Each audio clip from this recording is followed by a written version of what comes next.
আমরা সাধারণত 5 ধরনের গীবত করে থাকি। এক, শারীরিক গীবত। এটা কিভাবে? একজন মানুষ খাটো, আপনি জানেন সে বাস্তবেই খাটো, তারপরেও যদি আপনি তাকে খাটো বলেন সে কষ্ট পাবে। আপনি তাকে কেন খাটো বলবেন? একজন মানুষ অন্ধ, সে বাস্তবেই অন্ধ, আপনি যদি তাকে অন্ধ বলেন তাহলে সে কষ্ট পাবে। কেন আপনি তাকে বলতে যাবেন? এই হচ্ছে শারীরিক গীবত। 2, চারিত্রিক গীবত। একটা মানুষ 5 বছর 10 বছর আগে সে অন্যায় করেছে, 1 বছর আগে সে অন্যায় করেছে, এখন তাওবা করে সে ভালো হয়ে গিয়েছে, এখন তার সাথে বিয়ে ঠিক হয়েছে, এখন মেয়ের বাবা জানতে গিয়েছে ছেলে সম্পর্কে, এখন আপনি হুট করে বলে দিলেন, আরে আপনি নাকি আপনার মেয়েকে অমুকের ছেলের সাথে বিয়ে দিচ্ছেন, ছেলের তো এই সমস্যা। কি সমস্যা বাবা বলেন বলেন বলেন, কি সমস্যা? মাঝখান থেকে বিয়েটা দিয়ে দিল। ছেলেটা বাস্তবেই ভালো, সে আগে অন্যায় করেছে, এখন সে তাওবা করে সঠিক পথে ফিরে এসেছে, আপনি মাঝখান থেকে করলেন কি?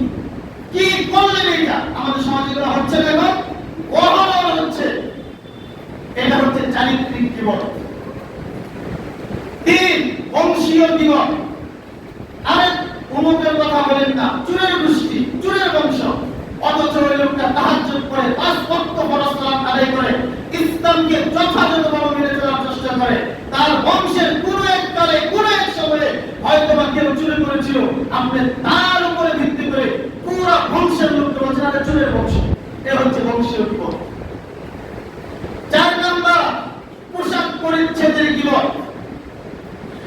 আপনি আপনার মেয়ের বিয়েতে, আপনার বোনের বিয়েতে 5 জন বন্ধুকে দাওয়াত করেছেন, 5 জনের মধ্য থেকে 4 জনের 1000 টাকা দামের গজের পাঞ্জাবি পরে আপনার বোনের বিয়েতে আসার তার সুযোগ আছে, তার তৌফিক আছে, আর আরেকজনের 100 টাকা গজের বেশি দামের কাপড় পাচ্ছেন সামর্থ্য নেই। এখন আপনি ওই 4 জনকে সময় দিচ্ছেন, এই একজনকে সময় দিচ্ছেন না।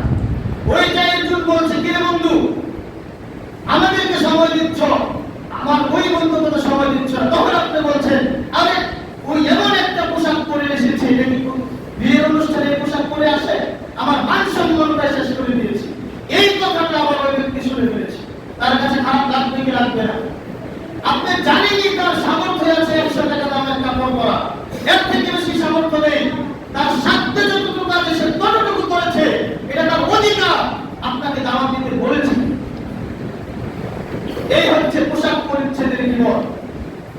5 নাম্বার, পরোক্ষ গীবত। এটা কিভাবে? ভালো করে খেয়াল করে বুঝতে হবে। আপনারা আমার সামনে আছেন, আমি ওনার সাথে কথা বলছি, এরপরে এটা উনি কিন্তু বুঝে গেছে, হ্যাঁ আমার মাথা চলে আসছে কার ব্যাপারে কথা বলছে, আপনারা বুঝে গেছেন কার ব্যাপারে আলোচনা হচ্ছে, কিন্তু কেউ কারো নাম উল্লেখ করছি না। আমরা সবাই পরোক্ষ গীবত করলাম, সবাই পরোক্ষ গীবতের অপরাধী হয়ে গিয়েছি। আমরা সাধারণত 5 ধরনের গীবত করে থাকি।